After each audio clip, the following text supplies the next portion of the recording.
Muy bien.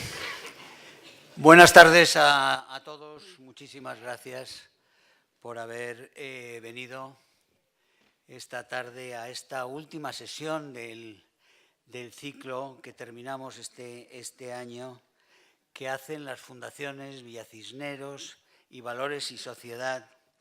Durante todo este 2017 hemos hecho 10 sesiones en debates, en mesas redondas. Todas ellas creo que muy interesantes, han tenido un gran éxito de asistencia y yo creo que de contenido también, por la importancia también del momento y por las ganas que tiene, y eso hay que verlo, eso se ve hoy en día en España. Se salga a la calle en Madrid o en cualquier otra ciudad española, se ve las ganas que tiene la gente de escuchar verdades también y de escuchar una serie de realidades que nos tienen preocupados, que nos tienen en la zozobra y que realmente nos han hecho pasar unos meses que nunca pensamos que íbamos a pasar y que posiblemente se repitan. Jaime Mayor Oreja e Íñigo Gómez Pineda se pusieron de acuerdo para unir estas dos fundaciones que presiden en esta iniciativa política y patriótica, cuando nuestra política y nuestra patria más necesitan precisamente este tipo de iniciativas, y unir fuerzas para superar dificultades y vencer a enemigos que, supongo que ya nadie lo dudará, tienen como principal objetivo el destruirnos como nación y destruirnos como sociedad libre. Los organizadores de este ciclo estamos en contra de esos planes de los distintos enemigos de España, como debe estar bastante claro, y además estamos decididos a impedirlos porque creemos que se puede impedir. Por eso titulamos este ciclo El necesario fortalecimiento de España. Las dos fundaciones coinciden en sus principios cristianos, nacionales y democráticos, convencidas de que la superación de los muchos problemas, penalidades y zozobras que sufren hoy los españoles pasa necesariamente por una España más fuerte, más segura, más unida y más libre, con una nación realmente representada en el Estado. Los 40 años de esta democracia de partidos han sido, en términos generales, un periodo de paz y de grandes avances en la prosperidad material, aunque estuviera ensangrentado por el permanente zarpazo del terrorismo separatista, distorsionado por el chantaje nacionalista, trastornado por las crecientes disfunciones de su orden territorial y pervertido por la corrupción, cuyas apabullantes dimensiones reales fueron difíciles de intuir hasta hace unos lustros. Hoy está claro que España ha llegado a una encrucijada. El desafío de sus enemigos interiores nos ha hundido en una crisis existencial. Unos enemigos tolerados hasta en lo más intolerable por unos gobiernos de uno y otro color que no han cumplido con su deber de una defensa innegociable de la legalidad y de protección de la igualdad de todos los españoles en todos los rincones de España. Los enemigos de España han utilizado para sus fines destructivos todos los errores de diseño y de ejecución de la joven democracia. Han abusado de la inmensa buena fe habida en la transición por parte de tantos protagonistas de aquellos cambios, y han malversado todos los recursos puestos a su disposición para fines muchos más nobles por un Estado que creyó en la lealtad con contrapartidas por parte de estos nacionalismos. Soy de los convencidos de que con más respeto a la ley, más rigor y más honradez y más España en la política de los grandes partidos nacionales, en nuestro ritual colectivo, en nuestra educación y en nuestros medios, hoy no estaríamos donde estamos. También soy de los que piensa que nuestra actual educación y nuestros actuales medios de comunicación son dos graves enfermedades de nuestra España actual. En todo caso, nuestro pasado predemocrático resultó ser una condena prolongada. Lastró a esta democracia con unos complejos que se convirtieron en un mensaje permanente de ocultación, debilidad y mentira respecto al pasado, de desprecio a la nación y a sus símbolos por asociarlos a la dictadura, y de interiorización de los argumentos de los enemigos de España como parte de una supuesta ideología del progreso. La izquierda fue transformándose lenta pero inexorablemente, caso insólito en Europa, en una izquierda antinacional, aliada sistemáticamente con los nacionalismos periféricos en su mensaje contra la nación y desde Zapatero obsesionada también con el revanchismo guerra civilista. La derecha no ha tenido un papel más digno. Acomplejada y paralizada por el miedo a ser señalada como franquista, ese fácil insulto callabocas en España, la derecha política, desde UCD, AP o PP, con muy puntuales excepciones, no ha defendido nunca a la nación en esas batallas decisivas, en la educación principalmente. Ha preferido siempre ceder en la batalla ideológica y nunca ha pugnado por el fortalecimiento de la cohesión nacional y la defensa de la lengua española, que es la gran asignatura en este momento pendiente también. En otros campos y negociados ha sabido defender sus intereses la derecha con muchísimo más interés y con muchísima más maña. Así las cosas, el drama ha comenzado cuando el proceso permanente de centrifugación de poderes y competencias y el vaciado del Estado común se ha topado con los límites de su desarrollo y los nacionalistas que tienen en ese proceso centrífugo y antiespañol la razón de su existencia ya no tienen más pasos reales que dar que el salto a la separación total y a la independencia. El proceso es absurdo porque el suicidio de España sería absurdo, porque España no solo tiene la grandeza histórica que pocas naciones del mundo pueden equipararse, a la que pocos países del mundo pueden equipararse, España es un ejemplo inaudito de grandeza, generosidad y creatividad, y protagonista de la mayor gesta de la humanidad que fue el descubrimiento y la conquista de América.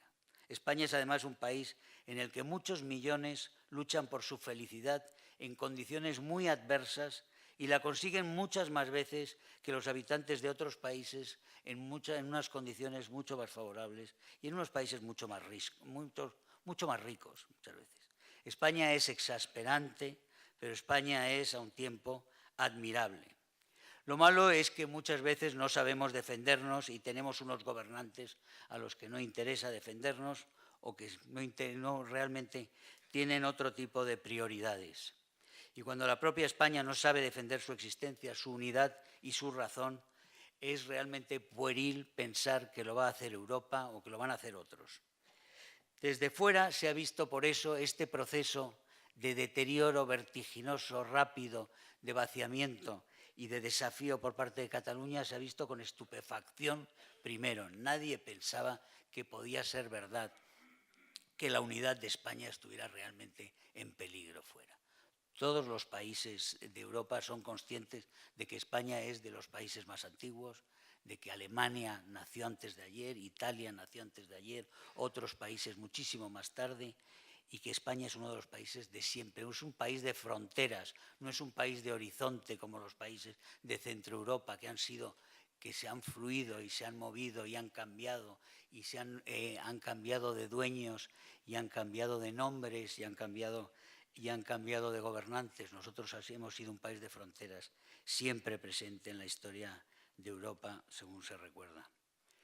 Y por eso ha sido una sorpresa mayúscula en Europa ver la pujanza con la cual los separatistas que propugnaban abiertamente la destrucción de España, con la pujanza, la preparación y la eficacia con la que han trabajado en sus primeros momentos en el asalto principal de su propaganda exterior, como ha sido en los meses después del verano y especialmente en septiembre y en octubre.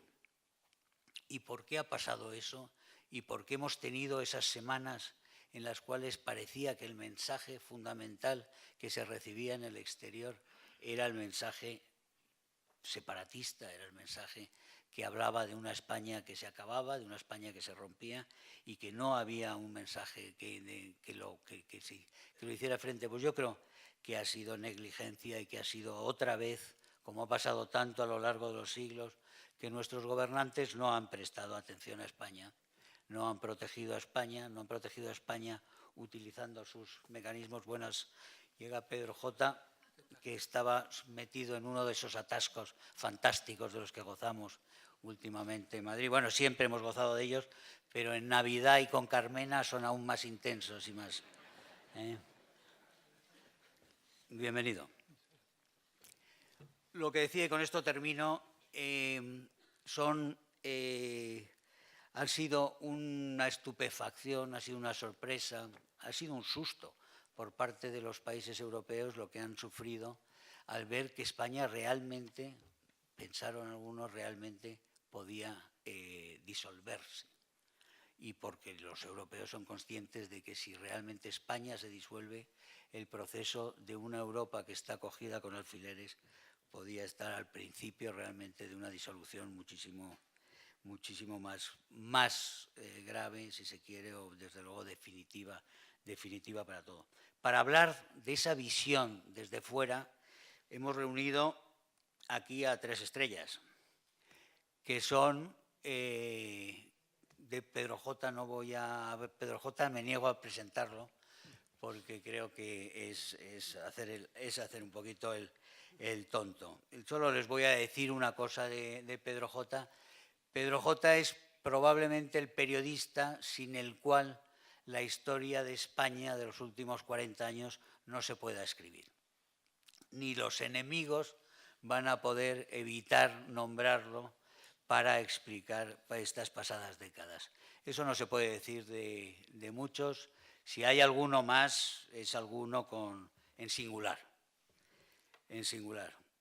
Ana Palacio es una abogada, una brillante abogada que fue ministra de Asuntos Exteriores y que ya por eso sabe muy bien en el gobierno de Aznar y sabe muy bien lo que es defender a España y sabe muy bien lo que se piensa en España fuera, también por sus actividades anteriores y posteriores como abogada que tiene despacho en Bruselas, que tiene despacho en Washington, que se está moviendo permanentemente, continuamente en círculos norteamericanos e internacionales, viendo lo que se piensa, lo que se teme y el pulso de España en el exterior, y que ha escrito realmente en los últimos meses, ha tenido un gran protagonismo en los medios norteamericanos y en algunas universidades americanas, donde también ha estado hablando, pues compensando en parte ese vacío del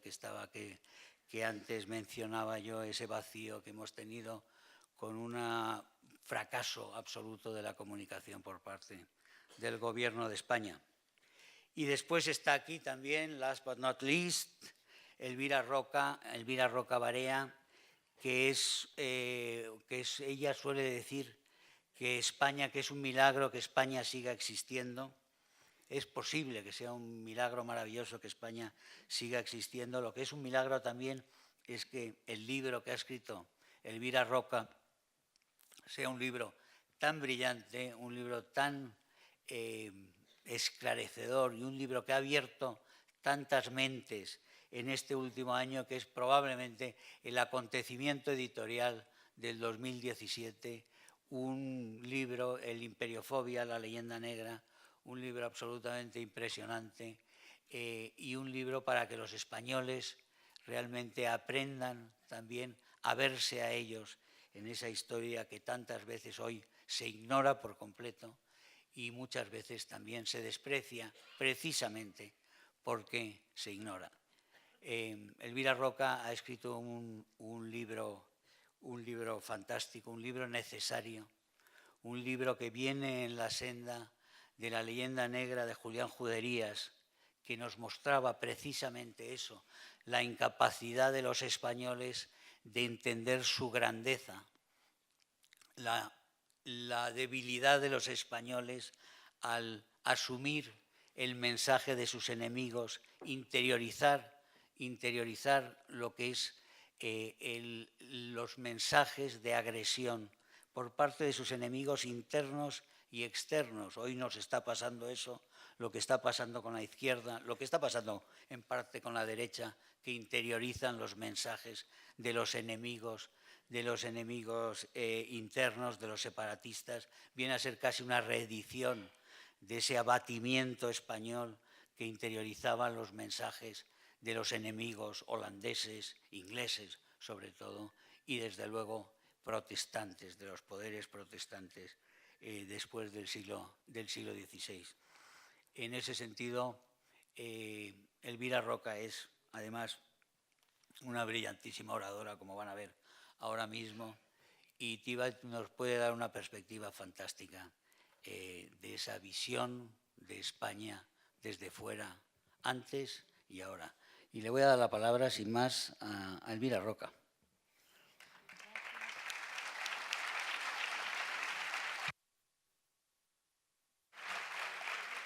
Buenas noches. Quiero comenzar agradeciendo a la Fundación Villa Cisneros y a la Fundación Valores que me invitaran a venir aquí. Realmente no esperaba este auditorio ni tanto público y estoy un poco sorprendida y encantada de que haya tanta gente interesada en lo que nos pasa a todos, porque hasta cierto punto esto es un problema que nos está pasando a todos y afecta a muchos. Y afecta a la mayoría, pienso. Y entonces la reflexión primera que a mí se me ocurre, que le doy vueltas desde hace mucho tiempo, es cómo hemos conseguido la mayoría que una minoría nos arrastre hasta aquí. Esto es la pregunta del millón. Está claro que si uno sale a la calle, en la mayor parte de las ciudades españolas, si se pone en una esquina y empieza a preguntar, ¿usted es español? Tiene grandes posibilidades de que la mayoría de la gente con la que tropiece diga que sí. Y entonces resulta que, como tantos millones, si somos muchos millones, hemos dejado, por incomparecencia probablemente, que nuestro país llegue a la situación en la que se encuentra en este momento.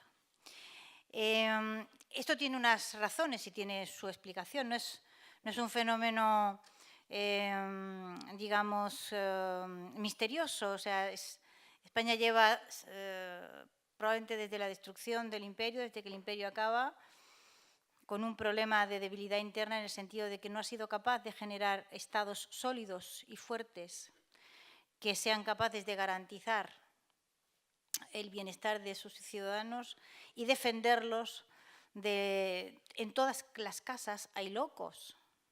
O sea, esto es algo que nadie está libre de ese tipo de fenómenos.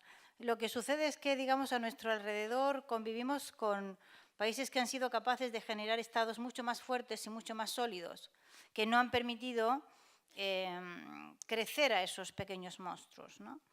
Y nosotros no solo los hemos dejado vivir, sino que además los hemos alimentado y hasta hemos pagado los aviones con los que se han manifestado en Bruselas. Esto ya es una genialidad puramente española, que hay, en fin, que asombrarse un poco, reírse también, porque hay que reírse, ¿no? Hace poco le dieron a Albert Boadilla en Málaga un premio y estuvimos con él. Albert Boadilla es un señor genial. Y yo le decía, digo, no, si los vamos a derrotar de risa, porque es un puro ridículo constante y entonces hay un momento en que ya la hilaridad no se puede aguantar. O sea, es muy patético todo lo que está ocurriendo y a mí me parece muy bien que la gente se lo tome con mucho. Una de las cosas buenas que esta crisis ha traído es que hemos recuperado el chiste. Casi nadie repara en estas cosas simbólicas que ocurren, pero de repente los españoles se han puesto a construir chistes. En Andalucía la cosa está genial. O sea que diariamente recibes como 20 o 30 chistes nuevos salidos de Cádiz, de Sevilla, de Almería, de Málaga. Y la gente se los intercambia entre sí y te pasas todo el día partiéndote de risa con el tema de la crisis, que a mí me parece una cosa como muy terapéutica y muy catártica, ¿no? Hacía falta una gran catarsis. Yo voy a hablar ahora de la imagen de España en el exterior, ¿no? Pero es que antes tenía que decir dos o tres cosillas. Estamos en vena catártica desde el día 8 de octubre. O sea, yo creo que el día 8 de octubre comenzó un proceso de catarsis colectiva que a este país le hacía una falta enorme y sigue en curso.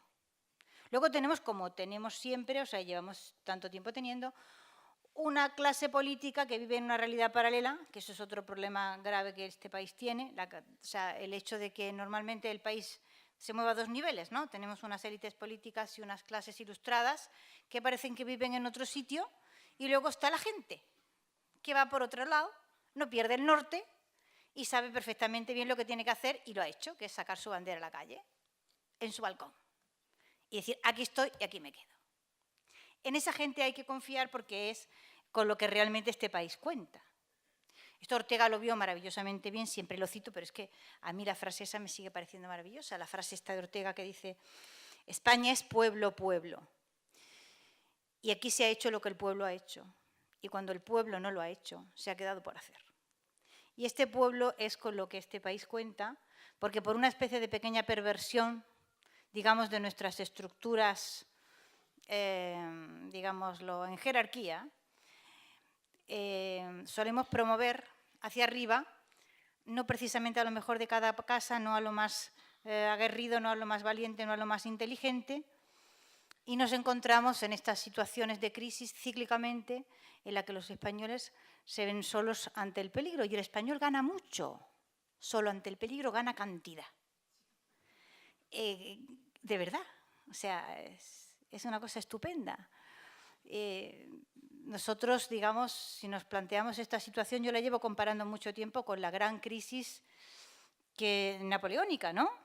Gran crisis de amenaza real y seria de disolución nacional, de desaparición nacional.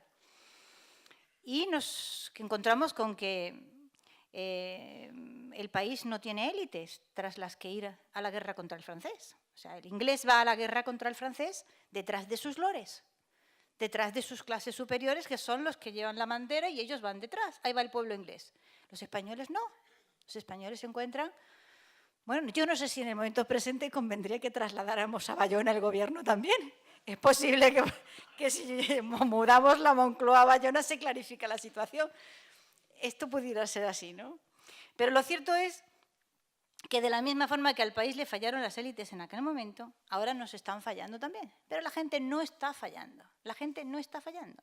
Y lo mismo que hubo un alcalde de Móstoles que salió al balcón con su vara de alcalde y declaró él solo, ¡hala!, la guerra a los franceses, y comenzó ahí una guerra extraordinaria, nunca vista, que ha exportado, por ejemplo, la palabra guerrilla a la mayor parte de las lenguas europeas, a veces irreconocible en la pronunciación, pero no deja de ser la palabra guerrilla y es española. Estamos otra vez en esta situación como de pasmo, y nos están fallando los gobiernos y nos están fallando las élites, pero la gente no está fallando. La gente salió a Barcelona el día 8 y llenó Barcelona, lo ha vuelto a hacer, y si la ocasión se volviera a presentar, lo volvería a hacer. Y en ese tejido, digamos, que hace esa especie de masa crítica que impide movimientos más peligrosos, hay que confiar. Desde el día 8, que yo, insisto, este país se puso en vena catártica y comenzó un movimiento por su cuenta, desorganizado, a la española, pero muy sinérgico y con mucho brío, tenemos un gobierno que vive en su realidad paralela y que cree que va a poder hacer determinadas cosas en el futuro para resolver esto, ahondando más la brecha, y se equivoca por completo. Se equivoca absolutamente. O sea, quien piense que los españoles hoy van a tolerar determinado tipo de reforma constitucional o cualquier movimiento en las leyes fundamentales encaminado precisamente a ahondar en el proceso de disolución y destrucción, está absolutamente equivocado. Y ahora voy a hablar de aquello para lo que me han dicho que hable, porque es que no hablo. Tenemos nosotros, claro, un problema. Estaba yo viendo el necesario fortalecimiento de España, el prestigio de España en el exterior. Claro, el prestigio de España en el interior, que es también un asunto de mucha enjundia. Nosotros tenemos una primera batalla por delante, que es la del prestigio de España en el interior. Esta hay que ganarla aquí. Y tenemos varios frentes muy duros. Uno es el problema de la educación cedida a las comunidades autónomas de manera absolutamente temeraria, y ahora revertir ese proceso es verdaderamente muy complicado. Tal y como está estructurado ahora mismo el Estado, con las competencias blindadas de los nuevos estatutos, en fin, la situación es compleja, pero es que esto es una batalla que no se puede renunciar a ella, porque no podemos seguir educando a la gente, no ya para que no sean españoles, sino para que sean antiespañoles, que es muy profundo, ¿no?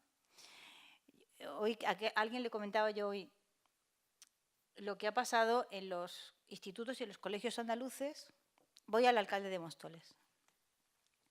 El 6 de diciembre, o sea, la fecha anterior, el 6 de diciembre era fiesta, el día de antes, y esto no ha pasado ni en 1, ni en 2, ni en 3, ni en 10, en muchos, de manera desorganizada, o sea, quiero decir, no de arriba a abajo, como se ha celebrado en Andalucía. Y yo vengo de Andalucía, o sea, que yo vengo de lo más suave, ¿no? Lo que se ha celebrado siempre es el 28 de febrero, que es la fiesta de Andalucía, en fin, donde el pan en tumaca, pues nosotros el pan con aceite, mutatis mutandi, cada uno lo que tiene, y cantando el himno de Blas Infante y la bandera andaluza. Y eso es lo que, o sea, desde mi generación, es decir, yo ya conocí el 28 de febrero como única fiesta celebrable y me enseñaron el himno andaluz. Y lo he cantado, lo confieso, en el patio del colegio en octavo de GB. Bueno, pues eso ha sido una continuidad, que era lo único celebrable, y de repente, el día antes el día lectivo anterior al día 6 de diciembre, en tropocientos institutos, tropocientos colegios, se organizan actos, o sea, donde no hubo mástil para poner bandera, hubo que levantar un mástil, se puso un mástil para hacer una izada de bandera española. Lo nunca visto en Andalucía. Los alumnos haciendo banderas, unos con las camisetas, estos en otros centros, unos con las camisetas amarillas y otros con las camisetas rojas. Esto lo han organizado profesores perfectamente progres y perfectamente sin orden ninguna de la delegación, ni de la Junta, ni de la Consejería de Educación. Simplemente esponte sua. O sea, cada uno a su manera. Ha habido un montón de celebraciones y lecturas de poemas y no sé. Y yo me dediqué a ir por los centros de la ciudad de Málaga y después me fui informando y me di cuenta de que esto había ocurrido espontáneamente en una gran cantidad de centros andaluces de primaria y de secundaria. A mí esto me parece genial. O sea, me parece simple y llanamente genial que esto pase de abajo para arriba. Es decir, no, porque hemos celebrado el 28 de febrero, pero siempre fue de arriba para abajo. Es decir, venía la consigna de la consejería, nos decían cómo había que celebrar aquello, cómo era el ceremonial, y había que leer su cosita Blas Infante y su pan con aceite, en fin, su cosita, ¿no? Pero esto no, esto ha sido, digamos, una creación ceremonial puramente espontánea de la gente. Eso es maravilloso, ¿no? Entonces, tenemos que revertir ese proceso de prestigio en el interior y dejar de educar a la gente para que sean antiespañoles. Porque España tiene un aguante formidable, pero yo no sé cuánto tiempo vamos a poder seguir fabricando gente para que odie su país y que el país no se destruya. Esto es grave, ¿no? La otra batalla, la puramente exterior, esta es verdaderamente complicada. O sea, hay que no engañarse. ¿Cuánto podemos hacer o qué podemos nosotros hacer para mejorar la imagen? Hombre, por de pronto podemos intentarlo. O sea, para empezar podemos intentarlo, que no lo hemos intentado. O sea, vamos a intentarlo, igual fracasamos, pero... ¿Acabo? ¿No? No lo hemos ni intentado, pero es que no lo hemos intentado nunca. Y claro, aquí son muchos los factores que hay que tener en cuenta. Es decir, el mundo católico tiene un problema mental para entender la propaganda. La propaganda es un invento protestante que fue manejado por los protestantes siempre desde el minuto 1 de su creación, y el católico no ha llegado a comprender cómo funcionan esos mecanismos, sino muy tardíamente y de una manera muy torpe. Y en el pelotón de los torpes, el más torpe de todos, los españoles.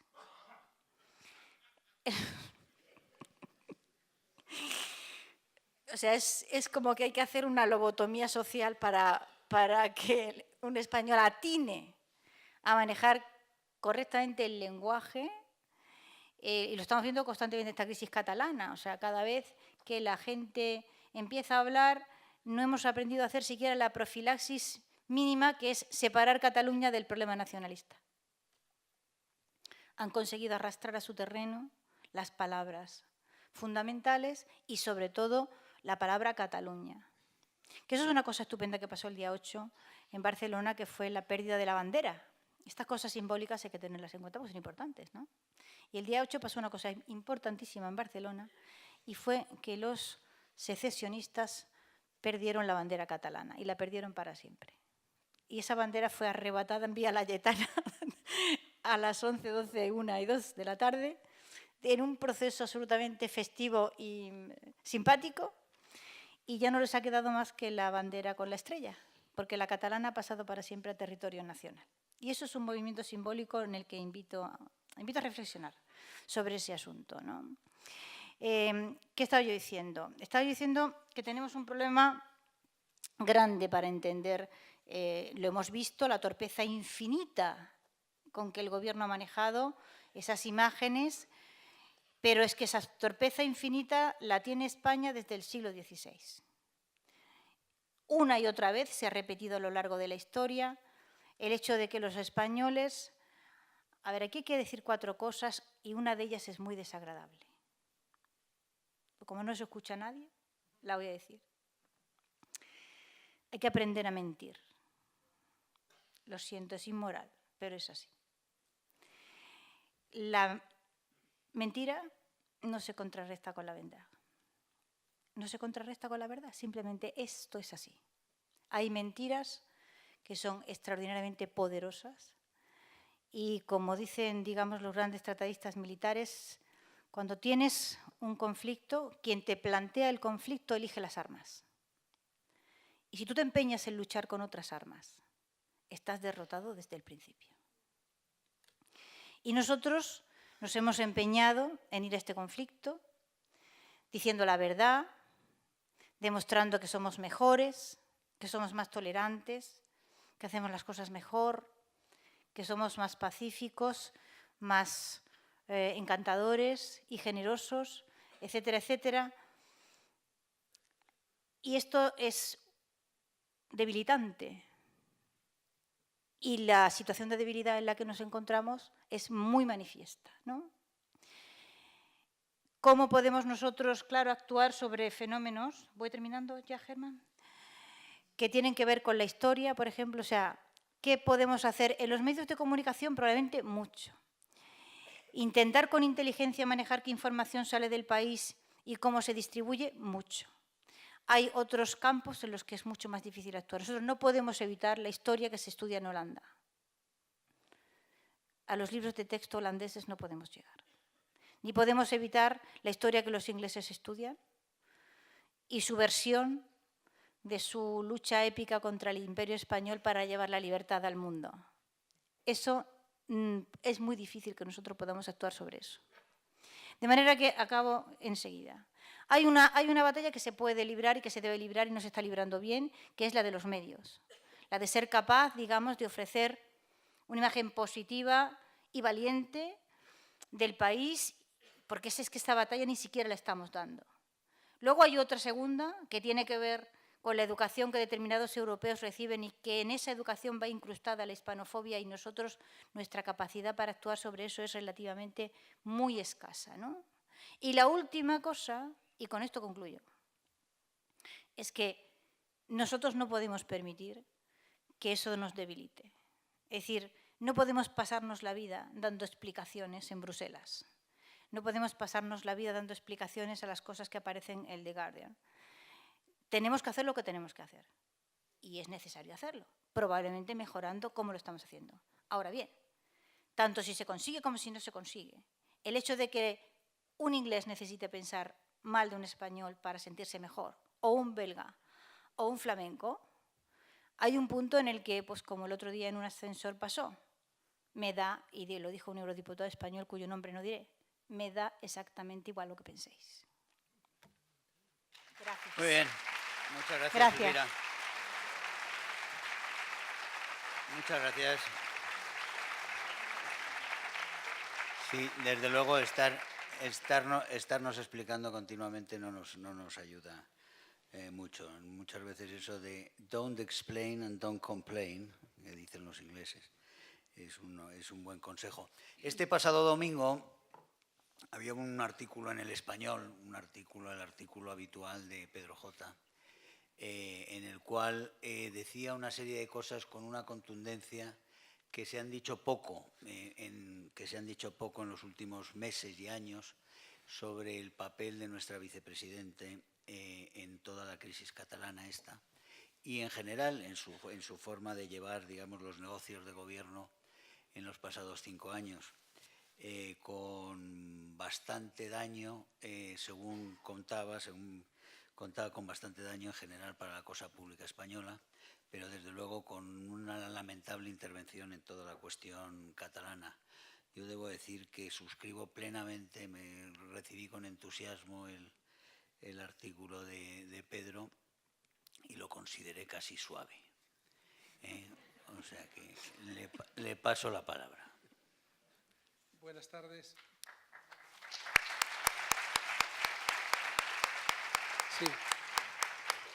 Perdón por el retraso en incorporarme a esta mesa.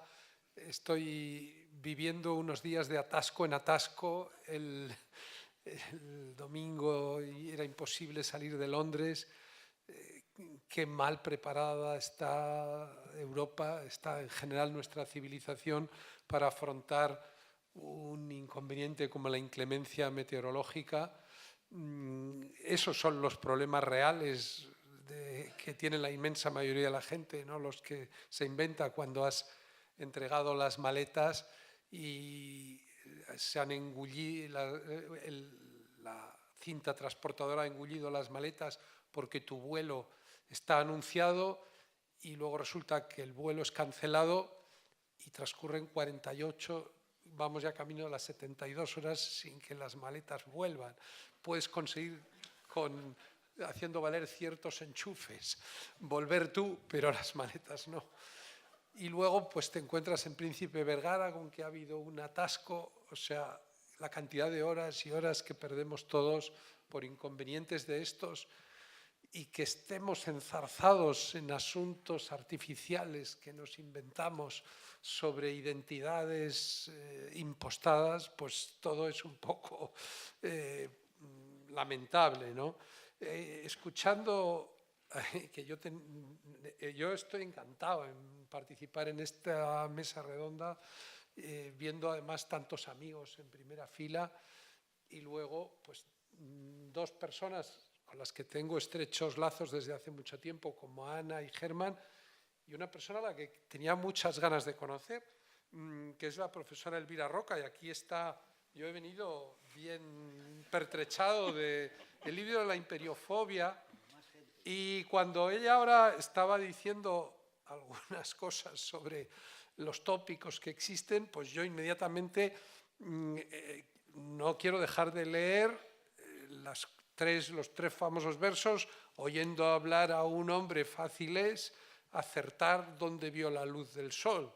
Si os alaba Inglaterra, será inglés. Si os habla mal de Prusia, es un francés. Y si habla mal de España, es español. Y esto lo escribió hace 2 siglos un catalán, Joaquín Bartrina, ¿no? Un estupendo poeta y escritor, ¿no? Y es verdad que el problema del prestigio de España en el exterior está indisociablemente ligado con el problema de España en el interior. Ferran Mascarell, actual delegado de la Generalitat en Madrid, que tiene narices que la Generalitat dedique recursos a tener un delegado en Madrid en una de tantas imposturas, pero en una entrevista que le hicimos en El Español, él decía que no conocía a nadie en Madrid que hablara bien de la España actual. Y yo pensé, pues mira, en una cosa tiene razón, yo sí conozco a alguno, o más bien conozco a algunos pocos que te dicen que en medio de los desastres todavía quedan cosas buenas y entre todos se puede componer, pues a lo mejor el positivo de ese negativo que tantas veces se proyecta y que desgraciadamente muchas veces está fundamentado. Yo no estoy de acuerdo en todo, sin embargo, con esta conclusión un poco derrotista de que con la verdad no se va a ningún sitio y que tenemos que aprender a mentir y que hay cosas que no tienen remedio. Yo entiendo que está planteado en términos provocadores, No sé, yo a lo mejor pues sigo siendo un idealista incorregible y siempre creo que lo importante es tener razón y que la razón se basa en el derecho y en los elementos objetivos que... O sea, yo creo que existe algo que llamamos verdad, aunque haya que escribirlo con minúscula, aunque sea la suma poliédrica de puntos de vista muy distintos, pero yo creo que hay algo más que interpretaciones. Las interpretaciones son libres, pero los hechos son sagrados. Y hay hechos. Y el propio libro de María Elvira Roca contrapone los hechos a las interpretaciones. Si en el contingente que había en los Países Bajos al mando del duque de Alba, compuesto por 47.000 soldados, solamente 7.000 eran españoles, es que solo 7.000 eran españoles. Y ese dato permite argumentar con consistencia que aquello no era una guerra de liberación, sino que era una guerra civil entre holandeses, como fue una guerra civil entre catalanes, la llamada, todos los hechos de 1714 y la llamada guerra de sucesión. El que exista un maniqueísmo que topamos por doquier a la hora de interpretar hechos que nos afectan, no significa que la única manera de contrarrestar el maniqueísmo sea un maniqueísmo inverso. Yo al libro de María Elvira le pongo una pega. Yo me compré la 7ª edición, supongo que iremos ya por la 14 o la 15. Bueno, pero la próxima, por favor, que pongan un índice onomástico. Porque... Tengo a la editora sentada por ahí.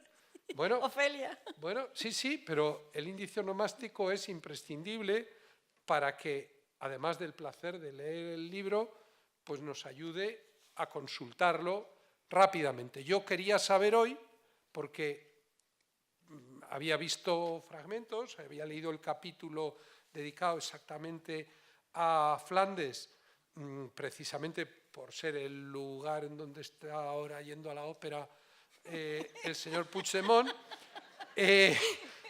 pero yo me he quedado sin saber si un cuadro que yo vi este verano en el Rijksmuseum de Ámsterdam está mencionado o no en el libro de María Elvira. Yo me temo que no, y también eso se puede corregir en una siguiente edición. Pero si alguien quiere ver un ejemplo gráfico de la leyenda negra antiespañola, ahí está, o sea, desde su distancia es imposible que lo vean.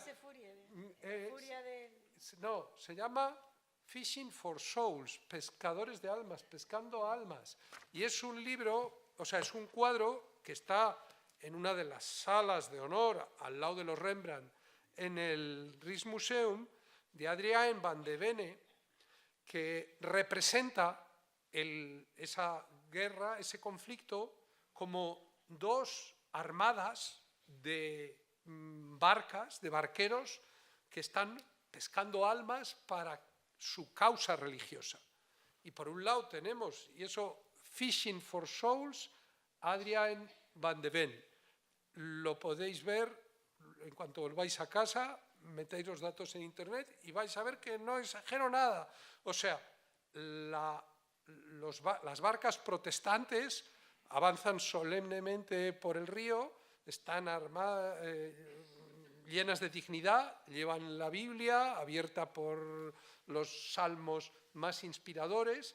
En su lado de la orilla brilla el sol, los árboles verdecen, todos se comportan con enorme dignidad y los pecadores que están en el río van subiendo ordenadamente a las barcas protestantes.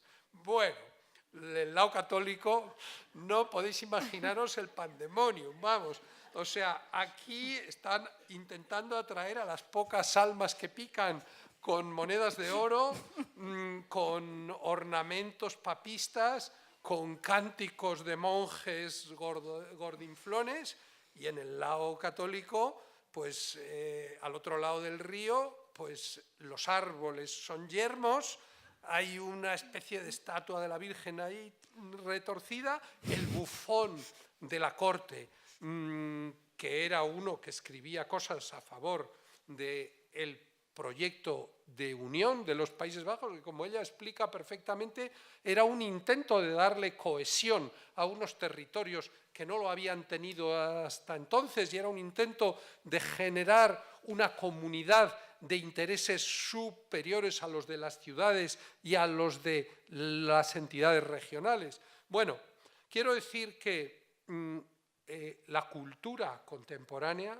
naturalmente, está llena de ejemplos extraordinariamente visuales de cómo y muy elocuentes de cómo esa leyenda negra se ha ido fabricando. Y afortunadamente, pues en la cultura española se han ido generando antítonos, desde sus primeras denuncias por Julián Juderías hasta este estupendo libro de María Elvira Roca y algunos de los lúcidos ensayos de nuestra amiga Carmen Iglesias, agrupados en ese volumen tan elocuente y con un título tan estupendo de No siempre lo peor es cierto. Claro, desgraciadamente ese título dice que a veces y con cierta frecuencia lo peor es cierto.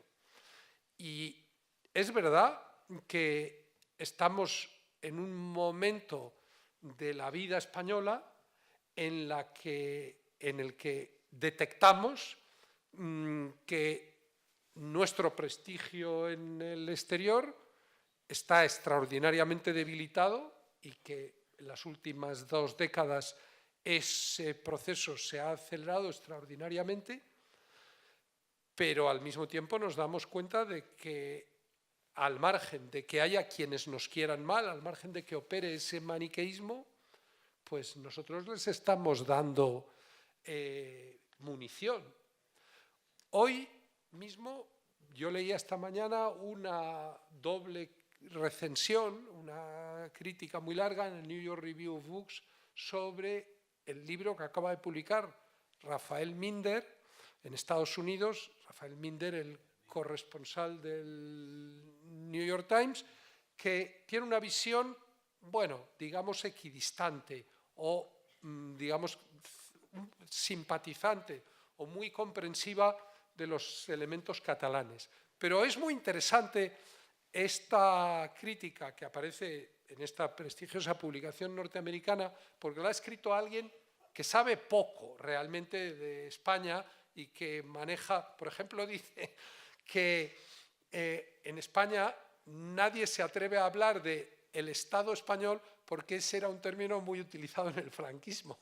O sea, exactamente lo contrario. Pero hay una idea muy buena en esa crítica que yo me he quedado con ella y pensaba comentarla con vosotros esta tarde, que dice que como consecuencia de los complejos generados por la identificación de la idea de España con la idea con la dictadura, no ha existido en estos momentos y no existe en estos momentos un nacionalismo español, y que eso explica también que no existan en España movimientos políticos equivalentes a los de Le Pen, a los de Trump, al propio movimiento generado en torno al Brexit, el America First, el por encima de todos nosotros, España con la verdad o sin ella, ese tipo de cosas que son los ingredientes de la exageración del chauvinismo. Y dice, y en cambio existen, y es un término que a mí me ha parecido perfecto, subnacionalismos. Subnacionalismos refiriéndose al caso catalano, al caso vasco. Es decir, elementos que en parte de un Estado-nación pues sirven de refugio identitario pues, y sobre todo en tiempos de crisis económica, crisis de valores, crisis de todo tipo, esos elementos que podríamos estar todos de acuerdo que conforman un subnacionalismo, porque el que escribe desde la distancia esa larga recensión explica que es muy difícil encontrar en la historia de Cataluña elementos diferenciadores de la historia del conjunto de España, porque la historia de Cataluña ha estado absolutamente interrelacionada con la historia de España. Por lo tanto, desde una distancia, desde la perspectiva de alguien a quien le encargan, oiga, haga usted una crítica de este libro que se ha publicado sobre un país que usted no conoce, él dice, esto es un subnacionalismo. Yo estoy de acuerdo en la medida en que vengo diciendo que Cataluña, como anteriormente algunas de las cosas terribles que han sucedido en el País Vasco, como el desarrollo de opciones políticas como las que genéricamente podemos agrupar como Podemos, no son sino síntomas de un mismo problema. Exactamente. El vacío aquí. La falta de un proyecto español democrático, inclusivo, lo suficientemente atractivo como para implicar positivamente, podríamos hablar de un patriotismo constitucional, podríamos hablar, a la hora de determinar cuáles tendrían que ser los valores, los ingredientes que configuraran ese proyecto, pues a lo mejor estaba más de acuerdo con Ignacio Camuñas que con Jaime Mayor o con Santi Abascal, por eso del romanticismo de las familias liberales y democristianas, etc. Tengo 2 o 3 anécdotas interesantes, pero las dejamos para después de la publicidad. En todo caso, ahí va lo que en definitiva yo he tratado de decir en mis últimos artículos, tanto el que se refiere a la cuestión rusa, que aquí está el libro al que me refería hace 2 domingos, un libro que se acaba de publicar, que es un estudio meticuloso de cómo el Kremlin está desarrollando una estrategia utilizando soportes muy distintos, entre ellos los movimientos separatistas, para intentar erosionar los valores que cohesionan a la Unión Europea. Ahora vamos a ellos. Y este último domingo en mi crítica a la señora Virreina, Sí. porque, y Germán, es lo último que digo en este turno, es lo último que digo, que María Elvira, que digan lo que quieran en los libros de texto. Nosotros no podemos impedir que digan eso los libros de texto en Bruselas o en Londres. Nosotros sí podíamos impedir una cosa, que el señor Puigdemont estuviera allí. Y eso sí que nos correspondía a nosotros, como Estado de Derecho, impedirlo. Y ahí es donde hemos fracasado. Muchas gracias. Y si jugamos a favor del enemigo, pues perderemos el partido. Muchas gracias.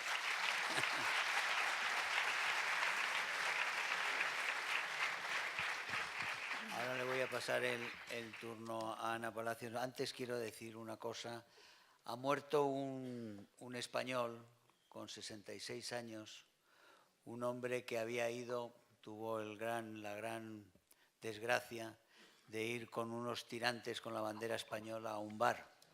Bueno, ha muerto, no, lo han matado. Sí, no digo que ha muerto ahora, ahora iba a explicar la agresión, es decir, ha sido víctima, ha sido asesinado un hombre por llevar asesinado porque le partieron una barra de acero, es con lo que le rompieron el cráneo, y que ha estado 4 días en coma y ha muerto ahora en muerte cerebral. Pero es que hay algo más grave, es que nadie se ha hecho eco de la agresión de hace 4 días. Hace el día 8 fue agredido este hombre en Zaragoza por llevar estos tirantes con la bandera española, por pura hispanofobia, esa hispanofobia de la que tanto se ha cultivado en los medios de comunicación, en las televisiones, en tantos sitios se han hecho tantas bromas y se ha agitado tanto que ahora tenemos a gente que mata a un hombre que va indefenso saliendo de un bar por llevar una bandera española. Simplemente recordarlo.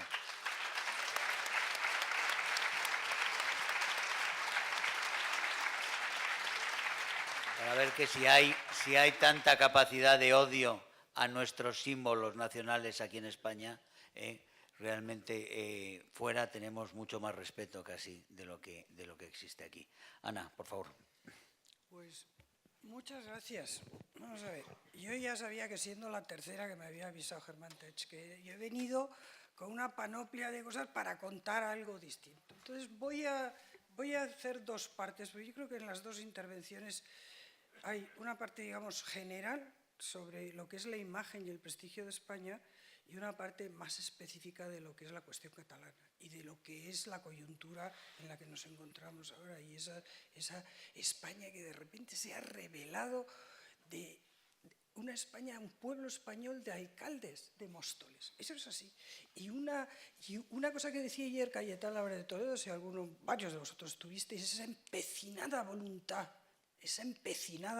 que es muy española, que de repente se manifiesta a estar juntos, a mantener esa ligazón.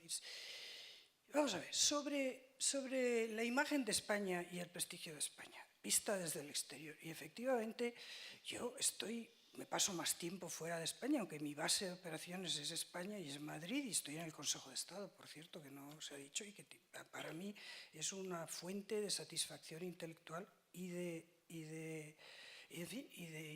aprendizaje continuo el Consejo de Estado. Vamos a ver, lo primero, la imagen tiene tanto de percepción nuestra de lo que es lo que nosotros pensamos que piensan los de fuera, como de percepción directa de los de fuera. Por lo tanto, yo que estoy totalmente de acuerdo en eso, tanto con Elvira Roca como con Pedro, no sé si sigue siendo Pedro J o ya eres solo Pedro J. Ramírez, totalmente de acuerdo que ese es un problema, sobre todo, cómo nosotros percibimos, es algo complejísimo, un juego de subjetividades, cómo nosotros percibimos, cómo se nos percibe fuera.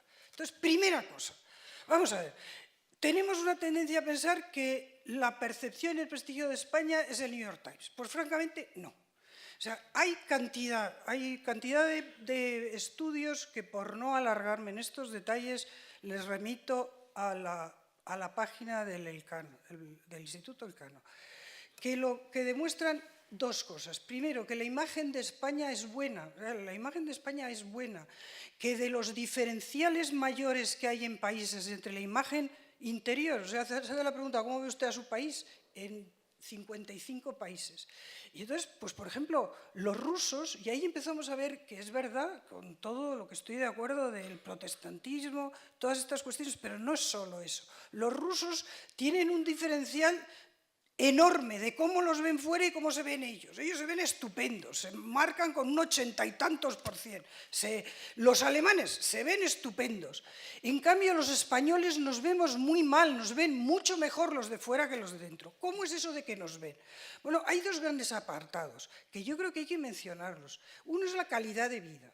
Y francamente eso importa, porque la calidad de vida, la imagen de calidad de vida, y tengo aquí los parámetros, que es entorno natural, ocio y entretenimiento, gente amable y simpática, estilo de vida. Y yo comprendo que tenemos una tendencia a esnobear esto de la calidad de vida, pero esto es importante. Yo recuerdo un embajador que me dijo, es que ministra, tenemos que cambiar esta embajada, porque fíjate tú, esto es un patio andaluz. Y le digo, sí, ¿y qué pasa? Es que esto es typical Spanish. Y digo, ¿y qué? O sea, francamente, es ese complejo, esa inseguridad que tenemos. Eso es importante y eso puntúa muchísimo en la imagen de España. Luego hay una cosa en la que puntuamos mucho menos bien, que es en la calidad institucional. Y ahí está, entre otras cuestiones, por sacar una, y ahí los parámetros son ética y transparencia, entorno institucional, uso de los recursos y entorno económico. Bueno, ahí variamos. En entorno económico hemos tenido unas calificaciones muy bajas y hemos mejorado. Ahí se ve cómo hemos salido de la crisis, porque aquí no se ha mencionado, pero esta imagen nuestra de nosotros mismos, esta imagen de España, también ha padecido mucho durante la crisis económica y eso se está recuperando. Y hay que decirlo. Y evidentemente tenemos un gran problema, que es la corrupción como problema y la percepción de la corrupción. Y de nuevo vemos que nosotros nos percibimos en las cuestiones de corrupción, que no las voy a minusvalorar, pero que nos percibimos mucho peor que los otros. Es verdad, estamos en el número 41 del Transparency International, 41, pero es que Italia está en el 60. Pero nosotros nos consideramos, nosotros nos percibimos como los más, vamos, los más, una cosa, y no, o sea, tenemos un problema de corrupción importante, pero hay que decir que está señalado, o sea, que la sociedad española ha evolucionado, han quedado unos agujeros negros, pero aquí en España, francamente, yo no sé a ustedes, pero a mí me cobran el IVA. Yo en Grecia el otro día entré a comprar un cuadrito y me dice, hombre, si le hago la factura sin IVA le cobro tanto. Esto aquí yo no me pasa, supongo que pasará, pero pasa mucho menos. Yo me acuerdo cuando en España se presumía de no pagar impuestos. O sea que la sociedad española ha evolucionado y ha evolucionado muy rápidamente. Y lo que tiene es, en fin, unos agujeros negros que son fundamentalmente los partidos, fundamentalmente los sindicatos, fundamentalmente esos que se han quedado, pero se han atacado y están, y los casos están ante los tribunales. Hay otras sociedades que no han levantado las alfombras y yo, vamos, más de una vez en alguna mesa redonda he tenido que parar los pies y digo, ¿quiere usted que empecemos a hablar de su fraude y corrupción? El otro día en Harvard, en la Universidad de Harvard, se me levanta, ante el claustro de profesores de la Universidad de Harvard, se me levanta un profesor, evidentemente pagado por Cataluña. Entonces me hace una introducción muy larga y al final acaba concluyendo que esto es culpa, que todo el montaje que se ha hecho en Cataluña es para tapar la corrupción del presidente Rajoy. Digo, mire usted, vamos a empezar por partes. Mala suerte lo que está usted diciendo, porque fíjese usted que fraude y corrupción ayer salieron, era el día después de los Paradise Papers, en donde, en fin, fraude y corrupción se ve que no es un problema de España para nada. Vuelvo a insistir en esa mala imagen. Vamos a ver, yo voy a hacer dos comentarios y me meto en lo de Cataluña, todavía ando bien de tiempo, comparado con los otros, porque Germán me dijo 7 minutos, pero vamos, son 7 minutos y se convierta. Vamos a ver, hay una cosa que a mí, es verdad, y yo me he leído con muchísimo interés el libro de Elvira Roca, pero francamente yo no comparto esa actitud de Francoland. Si se recuerdan un artículo que tuvo mucho éxito de Muñoz Molina, que no, que nosotros somos los primeros, que nosotros tenemos que tener más seguridad de sabernos que somos una de las pocas naciones sin las cuales no se entiende la historia universal. Y eso es lo que nosotros no somos. Y yo he sacado aquí del libro, a ver, la prima de riesgo a 600, según esta señora en su libro, es culpa del contubernio, que esta vez ya no hemos pasado al contubernio judeo-masónico, ahora es el contubernio protestante contra los PICs. Pues no, por supuesto habría parte de eso, pero había otras variables que en esto el capital, y aquí estáis muchos sentados, es muy objetivo. Con lo cual, y resumo esta parte, la imagen de España es mucho mejor de lo que nosotros nos creemos. El prestigio de España es mucho mejor. Y ahí voy a ir a una cosa que ha dicho Pedro Gota. 20 años que llevamos destruyendo el prestigio de España. Francamente, o sea, que yo sepa y que yo recuerde los gobiernos a los que yo serví, vaya que sí había prestigio de España. Vaya que sí lo había. Otra cosa es que al señor Pedro J. no estuviera de acuerdo con esa política. Eso es distinto. Pero en esos gobiernos, vaya que sí lo había. Y francamente, en defensa, y entro en lo de Cataluña, en defensa de los gobiernos actuales de Rajoy, hay una cosa muy clara. El mundo ha cambiado. El mundo ha cambiado desde 2004 a ahora. El mundo ha cambiado completamente. Y entre medias hemos tenido a Zapatero. Francamente, eso es un hecho. O sea que son dos cosas. Eso, con la crisis económica. A ver, el guapo que se lo toree. A ver, el guapo que se lo toree, que desde la barrera es muy fácil. Entro en Cataluña. Sí, no, oye, que no me digas nada porque todavía no he llegado al tiempo que han tenido estos señores. Me queda tiempo. Vamos a empezar. Cataluña. 4 ideas, tengo 4 hojitas. 4. Primera hojita. La verdad es que la cuestión catalana no era percibida en el exterior hasta el 1 de octubre. Y estoy hablando económico. Y aquí veo al señor Fernández de Lerga. Yo he hecho roadshows con compañías españolas y nuestra sorpresa en el mes de septiembre es que nadie nos preguntaba por Cataluña. Nadie. En los medios de comunicación no existía realmente, incluso después de los atentados terroristas, no se vio, o sea, no se resaltó como luego se resaltaría. Y evidentemente, desde el punto de vista político, no, o sea, en Europa, en el exterior. Y francamente, prestigio de Europa, o sea, el gobierno de Mariano Rajoy, o los gobiernos de Mariano Rajoy han conseguido una cosa, y es que España era un voto de confianza al gobierno de Rajoy, que han conseguido, al sacar a España de la crisis, y estoy hablando eso de inversores, de interlocutores de todo género, y yo no estoy en los gobiernos de Rajoy, hay esa idea de que había una confianza en el gobierno, que evidentemente el 1 de octubre se monta eso que ahora hablan, el ciclogénesis, bueno, pues se monta, ahí sí que se monta la auténtica ciclogénesis. Es una sorpresa total porque ahí los independentistas capitalizan un trabajo que se llevaba haciendo de Diplocat que yo tengo localizado desde el año 2015. Es verdad que Diplocat se crea en el año 2012, pero desde el año 2015 están pagando profesores en universidades, pagando consultoras en el mundo entero. Yo eso lo he dicho y lo he hablado con quien lo tenía que hablar, pero evidentemente, cuidado, pero aquí hay que decir una cosa, esto no es solo cuestión del gobierno. Aquí hay que fajarse y la realidad es que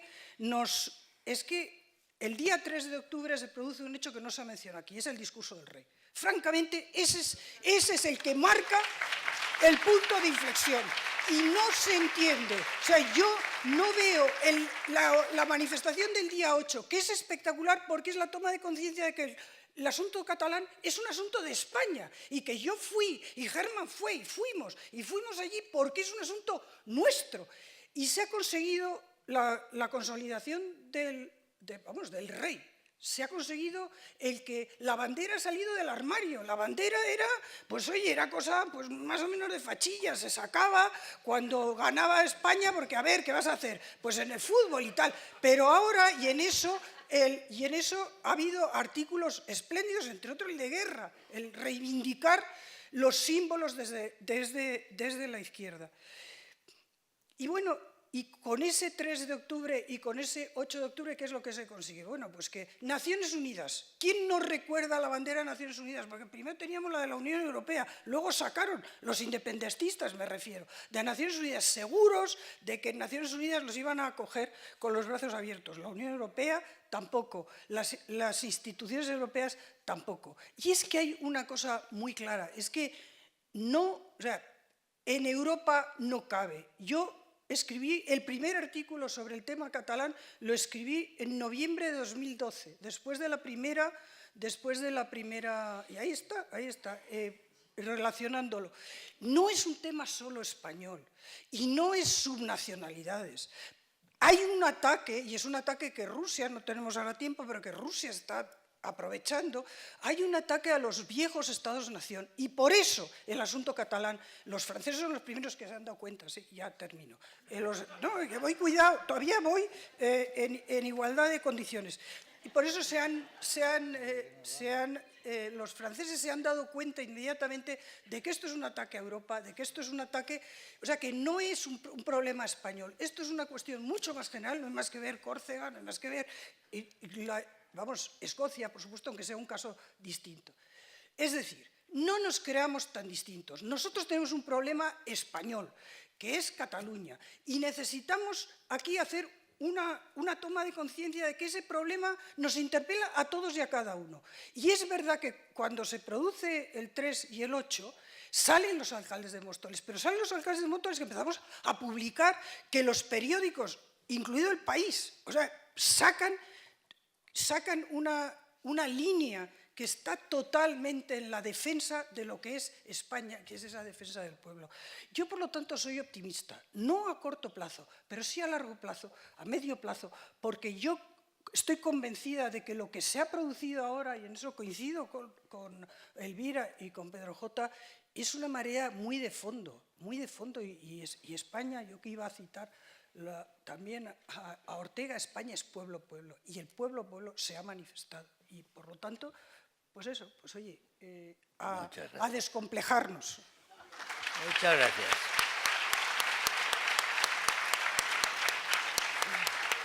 Estaba claro que mi autoridad de moderador no iba a servir nada con mi prima mayor. No, pero oye, perdón. He gastado 2 minutos, lo llevo cronometrado, que lo hago siempre. 2 minutos menos que Elvira y exactamente lo mismo que Pedro J. Muy bien. Cronometrado. Perfecto. Bueno, estamos en todo caso... Pero es verdad, es mi primo favorito. Estamos todos de acuerdo en que el rey, la aparición del rey, ha sido realmente capital, de importancia capital para esta movilización sin precedentes. Desde luego, para la mayoría de nosotros en la vida no hemos asistido a ninguna movilización de la nación española como la que estamos viendo, que no sabemos a dónde nos va a llevar, pero desde luego que va a tener unos efectos profundísimos, con todos los rebotes y todos los sinsabores, como el que te refería ahora. Me refería ahora mismo en cuanto a los resultados de esa agitación de la hispanofobia que tanto aparece en la leyenda negra. Creo que anda por ahí también Iván Vélez, otro que ha escrito también un libro sobre la leyenda negra, y también sobre Hernán Cortés, un magnífico libro.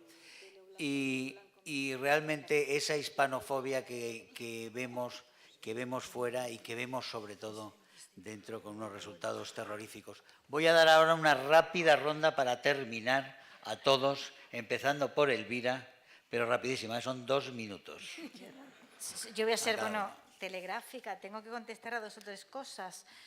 Yo siempre que digo esto de la mentira, se produce, o sea, se remueve la educación católica que hemos recibido todos, y pero es que yo no he recibido una educación católica, entonces.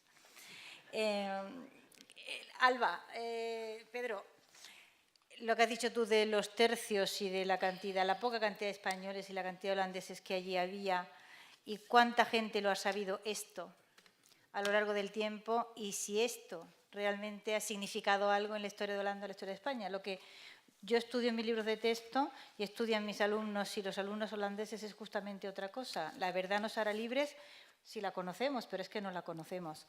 Y lo mismo te puedo decir, o sea, ¿qué hizo con el problema de la alcabala, por ejemplo, cuando se acusa a los españoles de esquilmar con impuestos a los Países Bajos y se organiza una de las grandes algaradas, una de las grandes rebeliones alrededor de ese problema de la alcabala?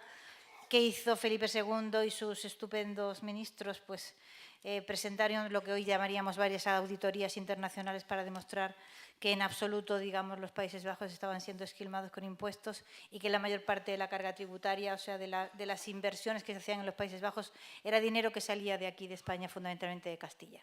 ¿Y esto ha servido para algo? Pregunta que yo me hago. Evidentemente, la fabricación del demonio español ha necesitado de una increíble cantidad de maquillaje y de una tergiversación histórica que ha durado muchísimo tiempo, pero si yo he vendido tantos libros, justamente porque he contado la parte que nunca se cuenta. Nosotros siempre dijimos la verdad y sirvió de algo. En fin, es una duda moral que yo tengo enorme, la tengo, y tiene raíces muy profundas, y podemos empezar hablando de Aristóteles y de la enorme carga de pensamiento aristotélico que el catolicismo tiene en su ser, y luego esa deriva hacia el platonismo que termina en el idealismo alemán y en otros horrores, pero aburrimos a la gente de una manera espantosa. Y yo tengo que contestarle a Ana muy rápidamente: hombre, no, el contubernio no, la prima de riesgo y el contubernio no, eso no lo he dicho yo nunca. Yo intenté explicar en la parte última del libro que frente a hechos idénticos el castigo que han sufrido las naciones católicas, las naciones del sur, las naciones no protestantes, el castigo internacional y en forma de desprestigio, cuando han tenido problemas con su deuda soberana, es incomparable en relación al castigo que han sufrido las naciones protestantes cuando han tenido el mismo problema. Yo no estoy diciendo que el problema de endeudamiento y el problema de las subidas de prima de riesgo tuviera solamente una causa por nuestra mala cabeza, y nos vimos, evidentemente, pero por su mala cabeza se vieron los ingleses en el 76 quebrando y nadie les llamó pigs. Eso es lo que yo quería que mis lectores supieran. Muy bien, muchas gracias. Gracias, Elvira. Pedro. Bueno, a pesar de que me ha reconfortado mucho que... Ay, perdón. A pesar de que me ha reconfortado mucho que Ana Palacio haya certificado que solo ha hablado exactamente el mismo tiempo que yo, no puedo desperdiciar ni uno solo de los pocos segundos de los que ahora dispongo entrar en un debate tan apasionante como el que ha planteado en términos de gran filosofía María Elvira. Pero, sin embargo, sí que voy a centrarme en la cuestión de mi diagnóstico sobre cómo hemos malbaratado el prestigio de España en términos relativos, no en los últimos 20 años, sino durante las últimas 2 décadas, que son 2 cosas distintas, querida Ana. Yo compartiría el diagnóstico de muchos de los aquí presentes de que probablemente lo último bueno que ocurrió en España tuvo lugar aquel día en que Ana Palacio fue llamada al palacio, a la Moncloa sin que ella supiera para qué. Acudía como europarlamentaria desde Bruselas y pasó unas horas haciendo tiempo en el Corte Inglés antes de saber que el presidente del gobierno le estaba ofreciendo ser ministra de Asuntos Exteriores. Y esa es una referencia de un tiempo en el que, en conjunto, las cosas se hacían bien en términos de proyecto español y en términos de prestigio exterior e interior en España.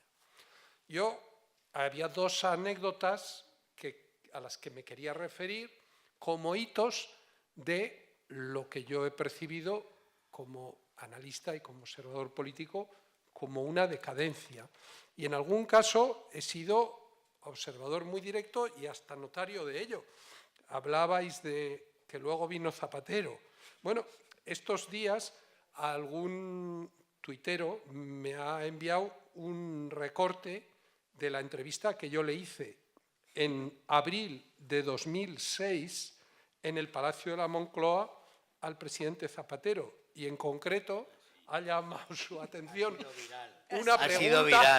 una pregunta mía y una respuesta. ¡Qué augur! Yo me quedo extraordinariamente tranquilo con mi conciencia como periodista, porque yo hice la pregunta que había que hacer en 2006.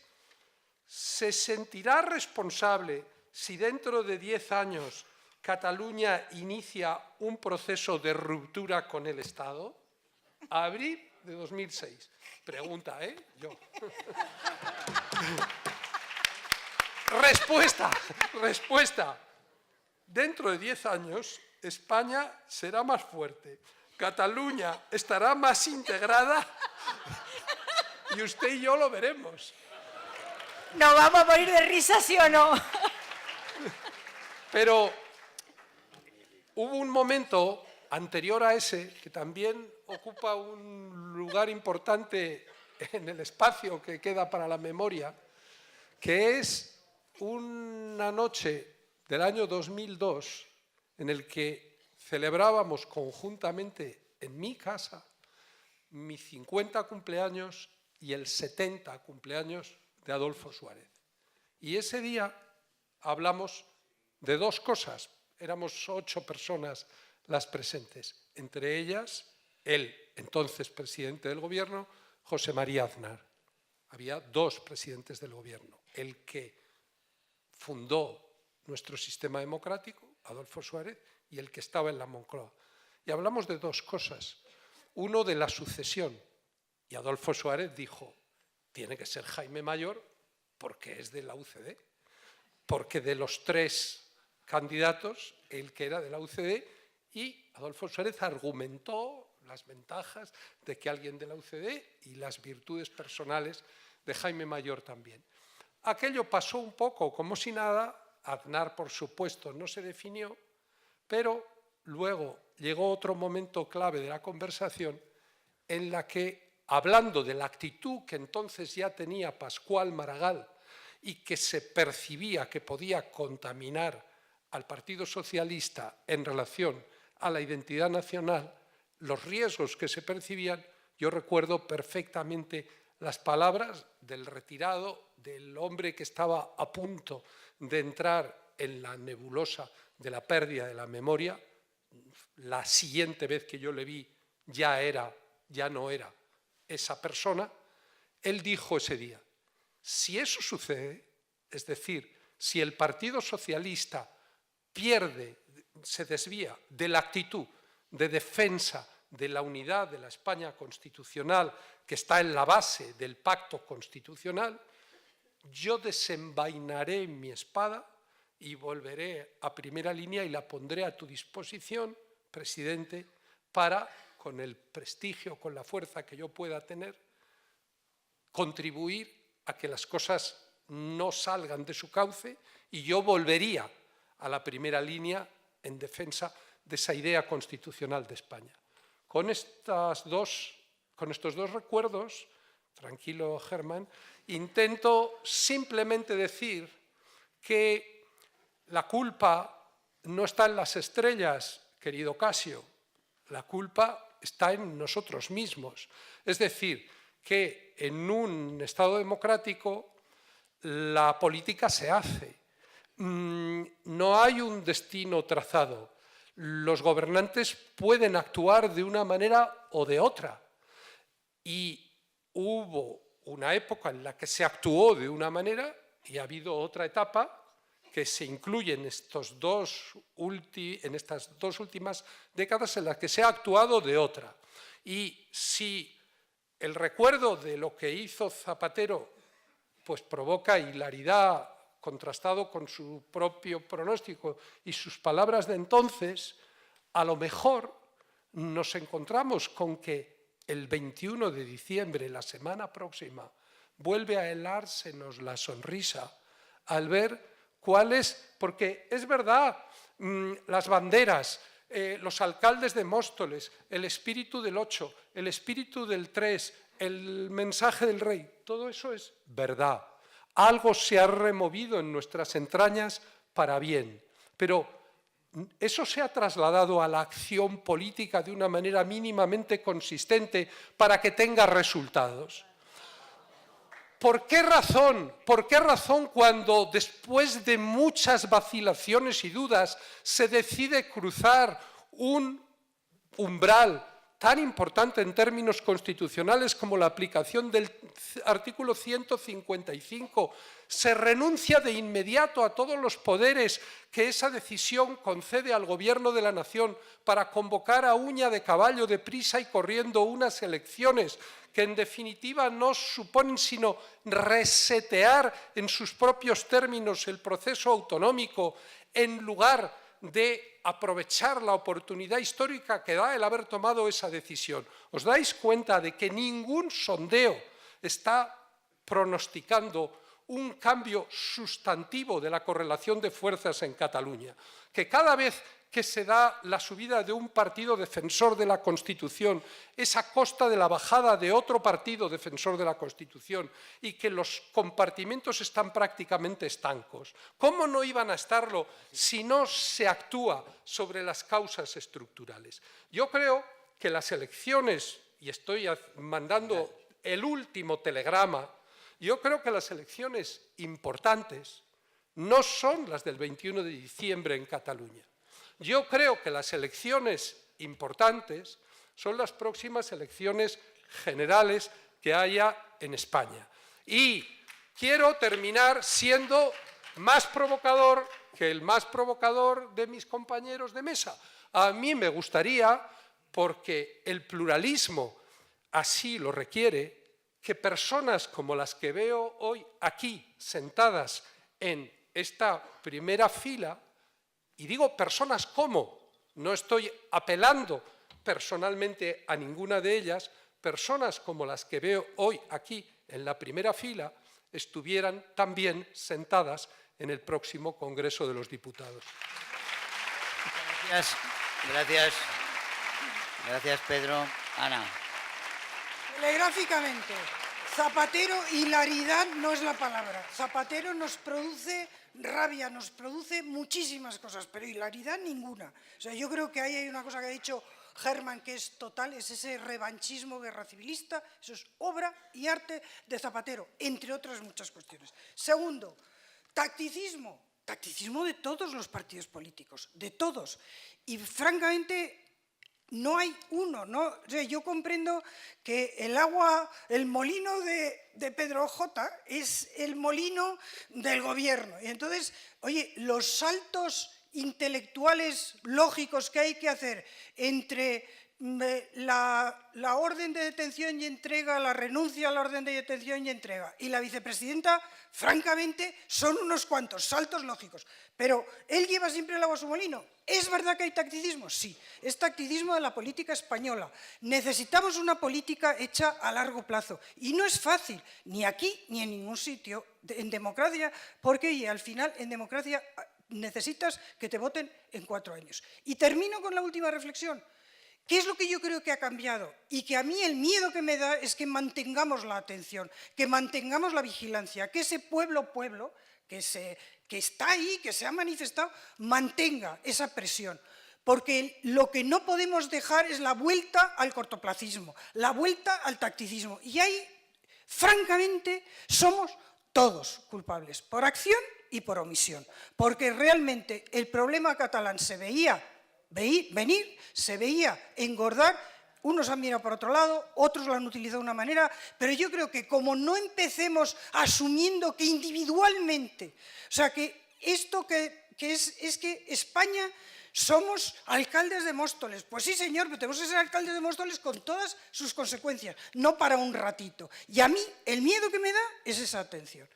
Creo que podemos, sin embargo, ser optimistas en el sentido de que, yo no sé, yo creo que desde la transición, si nosotros vemos lo que hemos conseguido, o sea, las 5 revoluciones que hicimos, España estaba en la lista de países subdesarrollados hasta el 82, España no era una democracia, España era un país de inmigración, España tenía todo eso y nos incorporamos a Europa y realmente lo hemos hecho en un tiempo récord. Y en vez de tener el orgullo de toda nuestra trayectoria histórica, incluida el orgullo de la transición, que se han hecho cosas que ahora estamos pagando, pues no somos conscientes de eso. Por lo tanto, yo termino con lo que he dicho antes. Más autoconfianza, más reafirmación, más sabernos lo que somos histórica y geopolíticamente como España hoy. Sí. Bueno, no, vamos a ver. El problema de la autoestima no lo vamos a solucionar hoy, aunque hay muchas cosas que ayudan a moverlo. Desde el discurso del rey al libro de Elvira Roca, son muchas cosas que han pasado y que van a seguir pasando. Ya sé que has tenido una alusión, pero la cantidad de alusiones que tienes tú en la vida, por el salto Germán, intelectual. No es una alusión, bueno, pero no es una alusión ad hominem, es que afecta a una cuestión capital de lo que estamos discutiendo aquí. Un minuto y lo Mira, despido. es decir, es verdad que la actitud de cada persona influye y que el estado de ánimo se forma de la voluntad individual, pero en un Estado de Derecho, en una democracia, esa voluntad se encauza a través del proceso político. Por eso yo he dicho lo importante que son las próximas elecciones generales, he hablado del Congreso de los Diputados, porque de ahí sale un gobierno legítimo. Zapatero hizo muchas cosas mal, pero nunca tuvo mayoría absoluta, como tuvo otro partido, el partido de Mariano Rajoy, desde el 2011 hasta el 2015. Y la alusión en concreto es: no hay ningún salto en el vacío, querida Ana, en el hecho de que el juez ha tenido que retirar la orden de la euroorden porque se ha encontrado con que las autoridades que tenían que haber previsto ese escenario no lo previeron. Es decir, que permitieron que alguien a quien desde el propio partido del gobierno se le estaba acusando en los días anteriores de estar dando un golpe de Estado, pudiera acampar a sus anchas después de consumar el golpe de Estado, pudiera salir del territorio nacional y pudiera... ¿O acaso alguien duda que un hombre de la integridad de José Manuel Maza no hubiera dictado orden de detención inmediata del señor Puigdemont si desde el Gobierno y, en concreto, desde el departamento que tenía la información de los servicios de inteligencia, se le hubiera avisado que, en connivencia con abogados vinculados a movimientos, a un movimiento terrorista como ETA y con conexiones en Bélgica con abogados que habían defendido a ETA en situaciones parecidas, estaba preparando un plan de huida para plantear un órdago al Estado como el que estamos viviendo. Y en lugar de eso, al día siguiente, el Gobierno empezó a pedirle, por favor, a Puigdemont que se presentara a las elecciones. Es decir, esto es intolerable. Bueno, muchísimas gracias. Creo que hay una cosa en la cual sí podemos estar todos de acuerdo. Lo que ha sucedido nadie quería que sucediera. O sea, algo se ha hecho mal, algo se ha hecho muy mal. Y desde luego hay pocas esperanzas de que esto el día 22 se corrija. Luego, también la fecha de las elecciones estas se ha puesto donde se han puesto precisamente para no aplicar lo que se vieron obligados a aplicar.